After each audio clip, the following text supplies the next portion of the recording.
சென்னையில் பெண் காவலர்களுக்கு பாலியல் தொந்தரவு அளித்த இணை ஆணையரான IPS அதிகாரி மகேஷ்குமார் பணியிடை நீக்கம் செய்யப்பட்டிருக்கிறார். தென்காசியைச் சேர்ந்த மகேஷ்குமார் 1999ஆம் ஆண்டு TNPSC குரூப் 1 மூலம் DSP-யாக பணிக்கு சேர்ந்தவர்.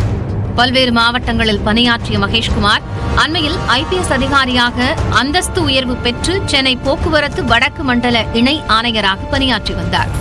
இந்நிலையில் போக்குவரத்து காவல் நிலையத்தில் பணியாற்றும் பெண் காவலர் ஒருவர் மகேஷ்குமார் மீது DGP சங்கர் ஜிவாலிடம் பாலியல் புகாரை முன்வைத்துள்ளார்.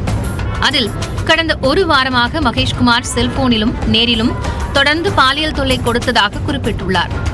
மேலும் இரவு பணி கொடுத்து பாலியல் தொல்லை அளித்ததாகவும் மகேஷ்குமார் கொடுத்த பரிசு பொருட்களையும் பாதிக்கப்பட்ட காவலர் புகார் மனுவுடன் DGP அலுவலகத்தில் சமர்ப்பித்துள்ளார். இது தொடர்பாக விசாகா கமிட்டி தலைவர் சீமா அகர்வால் நடத்திய விசாரணையில் மகேஷ்குமார் பாலியல் தொல்லை கொடுத்தது உறுதி செய்யப்பட்டதாக கூறப்படுகிறது. அதன் அடிப்படையில் முதற்கட்டமாக காவல் இணை ஆணையர் மகேஷ்குமாரை பணியிடை நீக்கம் செய்து உள்துறை செயலாளர் உத்தரவிட்டுள்ளார். இந்நிலையில் மற்றொரு பெண் காவலரும் மகேஷ்குமார் மீது பாலியல் புகார் அளித்திருப்பதாக தகவல் வெளியாகியுள்ளது. பாதிக்கப்பட்ட காவலர்களிடம் தனித்தனியாக விசாரணை நடத்தி மகேஷ்குமார் மீது அடுத்த கட்ட நடவடிக்கை மேற்கொள்ளப்படும் என தெரிகிறது. இதனிடையே மகேஷ்குமாருக்கு உடந்தையாக இருந்ததாக போக்குவரத்து காவல் ஆய்வாளர் சக்திவேல் மீதும் புகார்கள் எழுந்துள்ளது. தற்போது மாதவரத்தில் பணியாற்றி வரும் சக்திவேல் மீது 40ற்கும் மேற்பட்ட புகார்கள் உள்ள நிலையில் அவைகளை மேலதிகாரிகளுக்கு அனுப்பாமல் இணை ஆணையர் மகேஷ்குமார் மறைத்ததாக கூறப்படுகிறது. இந்த சூழ்நிலையில் சக்திவேல் மீதும் துறை ரீதியாக விசாரணை நடத்தப்பட்டு வருவதாக அதிகாரிகள் தெரிவித்தனர். இந்நிலையில் புகார் அளித்த பெண் காவலரும் தனது கணவரும் கடந்த ஓராண்டாக தொடர்பில் இருந்ததாக பணியிடை நீக்கம் செய்யப்பட்ட காவல் இணை ஆணையர் மகேஷ்குமாரின் மனைவி குற்றம் சாட்டியுள்ளார்.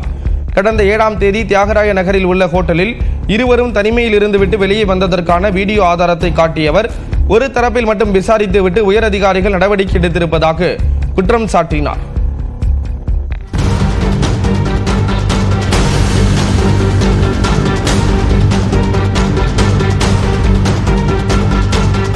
துன்புறுத்தல் அப்படின்னு எல்லாம் சொல்றாங்க என் கணவர் மேல. ஆனா அந்த மாதிரி எதுவுமே இல்லை. அவங்க 2 பேருக்கும் ஆல்ரெடி ஒரு ரிலேஷன்ஷிப் இருந்துச்சு. எனக்கு அது தெரிஞ்சு நான் இடையில பலமுறை நான் அவங்க 2 பேரையும் நான் கண்டிச்சிருக்கேன். இத்தனை நாளும் அவங்க அப்பப்ப காசு கேட்பாங்க செய்வாங்க. இவரும் ஏதாவது எல்லாம் வாங்கி எல்லாம் கொடுத்துட்டு இருந்தாங்க. இப்ப அவங்களுக்கு ஒரு வீடு கட்டிட்டு இருக்காங்க மறைமலை நகர்ல. அதுக்கு வேண்டி ஒரு பெரிய அமௌண்ட் அவர்கிட்ட கேட்டு இப்ப த்ரெட்டன் பண்ண தொடங்கிட்டாங்க. அதனாலதான் இப்போ இந்த பிரச்சனையே வந்திருக்கு. இந்த மாதிரி சம்பாதிக்கிற ஆளுகள்லாம் இல்லை, நாங்க நேர்மையான அதிகாரிகள், எங்கள்கிட்ட இந்த மாதிரி 25 லட்சம் கேட்டா நாங்க எங்க வருது, அந்த மாதிரி அவங்க கேட்டு அதை த்ரெட்டன் பண்ணனாலதான் இன்னைக்கு இப்படி ஒரு தவறா எங்க கணவர் மேல பாலியல் துன்புறுத்தல், செக்ஷுவல் ஹராஸ்மெண்ட் அப்படின்னு சொல்லியிருக்காங்க.